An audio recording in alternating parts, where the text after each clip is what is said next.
ప్రముఖ పుణ్యక్షేత్రమైన శ్రీ నాగేశ్వర మహిషాసుర మర్దిని మరియు శ్రీ వాసవి కన్యక పరమేశ్వరి దేవస్థానం ఆధ్వర్యంలో ధర్మకర్తల మండలి పదవీ ప్రమాణ స్వీకార మహోత్సవం అత్యంత వైభవంగా నిర్వహించబడింది.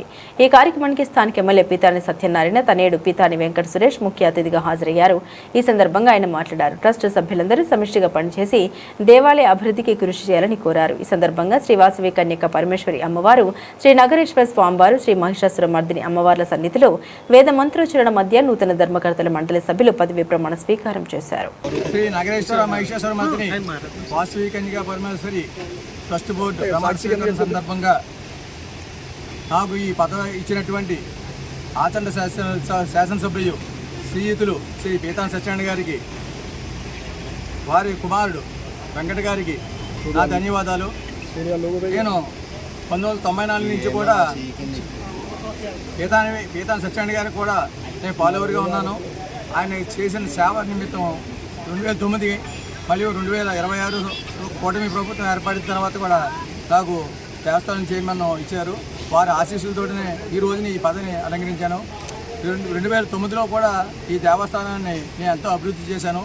ప్రజల సహకారంతో, ముఖ్యంగా గౌరవ శాసనసభ్యులు శ్రీ పీతాని సత్యనారాయణ గారు ఆశీస్సులతోటి నేను ఈ దేవాలయాన్ని ఎంతో అభివృద్ధి చేశాను.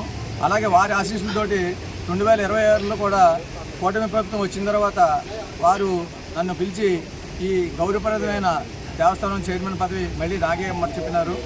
వారి ఆశీస్సులు నేను పొందుతూ వారికి ఏమాత్రం కూడా గౌరవం తగ్గకుండా ఈ దేవస్థానాన్ని అభివృద్ధి చేసి నేను నా తోటి సభ్యులతోటి ధర్మకర్తల సహకారంతో అందరితో అభివృద్ధి చేస్తానని చెప్పి నేను భావిస్తున్నాను.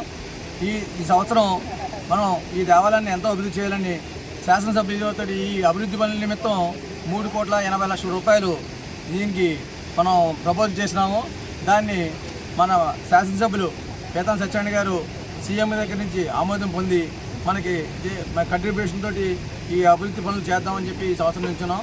ఈ అభివృద్ధి పనులు 2027 సంవత్సరంలో రాబోయే పుష్కరాల నిమిత్తం కూడా వివిధ స్టేట్ల నుంచి, రాష్ట్ర నలుమూలల నుంచి, కర్ణాటక, మహారాష్ట్ర, తమిళనాడు, కేరళ అన్నీ కూడా వీరు ఆదివాసీ సంఘాల సభ్యులందరూ కూడా వస్తూ ఉంటారు.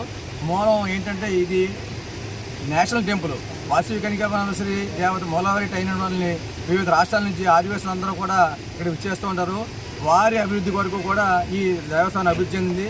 ముఖ్యంగా తమిళనాడు కోయంబత్తూరు చెందినటువంటి రాజేంద్ర గారు వారి సహాయ సహకారాలతోటి ఈ దేవస్థానం సుమారు 7 కోట్ల రూపాయలతోటి అభివృద్ధి చేసినాము.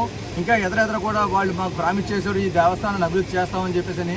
అలాగే 2027 పుష్కరాల నిమిత్తం కూడా ఈ అభివృద్ధి పనుల నిమిత్తం ఈ దేవస్థానాన్ని అభివృద్ధి చేసే ఉద్దేశంతో ఎమ్మెల్యే గారి సహకారంతో మేము ఎదురుకెళ్తున్నాము. 2027లో పుష్కరాల నిమిత్తం ఈ దేవస్థానం యొక్క పనులు ఈ సంవత్సరం కూడా మ్యాక్సిమం అయిపోతాయి మేము తలుస్తున్నాము. మేము 27 పుష్కరాల అంచనా వేసుకుని మేము దేవస్థానంలో మన అన్నదాన కార్యక్రమం కూడా సుమారుగా మా 1,50,00,000 రూపాయలు ఉంది.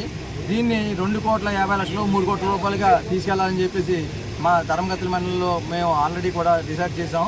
దాన్ని వారి సహకారంతో ఎదురు తీసుకెళ్తాను. 27లో వచ్చే పుస్తకాలు కూడా ఎంతో అద్భుతంగా చేయగలని ఎమ్మెల్యే గారి సహకారంతో, వారు తనయుడు వెంకట గారి సహకారంతో ఈ దేవస్థానాన్ని అభివృద్ధి చేయగలని ఆశిస్తూ మీ అందరికీ నమస్కారాలు. జై వాసవి, అందరికీ నమస్కారం. మన పెనుగొండ వాసవి పెనుగొండ అయింది. ఇది అంత వైశ్యాలుగా వాళ్ళ ఎట్లా కాశీకి పోయారో, ఓ ముస్లింగా ఉంటే హజ్జీకి పోయారో, క్రిస్టియన్గా ఉంటే జెరూసలేం పోయారో, అది మరి అంత వాసవిలో ఉండే అంత వాసవిలో మన పెనుగొండ రావాలా, వాళ్ళతో అరువులు పొందుకునేవాళ్ళ. జై వాసవి.